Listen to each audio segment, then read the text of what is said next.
नमस्कार दोस्तों, folded hands. क्या आप जानते हैं कि सिर्फ 30 साल की उम्र में एक भारतीय संत ने पूरे विश्व को भारत की शक्ति दिखा दी थी।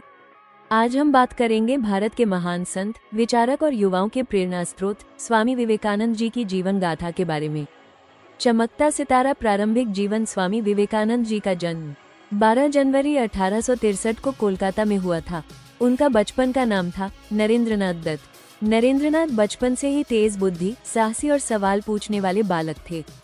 वे ईश्वर के अस्तित्व पर भी प्रश्न करते थे और कहते थे, मैं भगवान को देखना चाहता हूँ। रामकृष्ण परमहंस से भेंट। नरेंद्रनाथ की जीवन की सबसे बड़ी घटना थी गुरु रामकृष्ण परमहंस से मुलाकात। जब नरेंद्रनाथ ने पूछा, क्या आपने भगवान को देखा है, तो रामकृष्ण परमहंस ने उत्तर दिया, हाँ, मैंने भगवान को उतना ही स्पष्ट देखा है जितना तुम्हें। यहीं से नरेंद्रनाथ का जीवन बदल गया और वे आध्यात्मिक मार्ग पर आगे बढ़े। फायर संन्यास और नया नाम। गुरु के देहांत के बाद नरेंद्रनाथ ने संन्यास लिया और उनका नया नाम पड़ा स्वामी विवेकानंद। उन्होंने अपना जीवन गरीबों, युवाओं और समाज सेवा के लिए समर्पित कर दिया।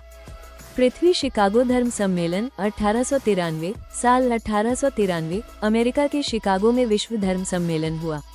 स्वामी विवेकानंद ने मंच से कहा, sisters and brothers of America. बस इतना सुनते ही पूरा सभागार तालियों से गूंज उठा। ताली बजाने उन्होंने दुनिया को बताया कि भारत केवल गरीबों का देश नहीं, बल्कि ज्ञान, योग और सहिष्णुता की भूमि है। रीजन लेटर आई रीजन लेटर। इन युवाओं के लिए संदेश। स्वामी विवेकानंद जी कहते थे, उंगली से दाहिनी ओर इशारा, उठो, जागो और तब तक मत रुको जब तक लक्ष्य प्राप्त न हो जाए। उंगली से दाहिनी ओर इशारा। एक विचार लो, उसे अपना जीवन बना लो। वे युवाओं को शारीरिक, मानसिक और आत्मिक रूप से मजबूत देखना चाहते थे। रामकृष्ण मिशन। 1897 में स्वामी विवेकानंद ने रामकृष्ण मिशन की स्थापना की। इसका उद्देश्य था सेवा, शिक्षा और मानव कल्याण। आज भी यह मिशन देश विदेश में मानव सेवा कर रहा है।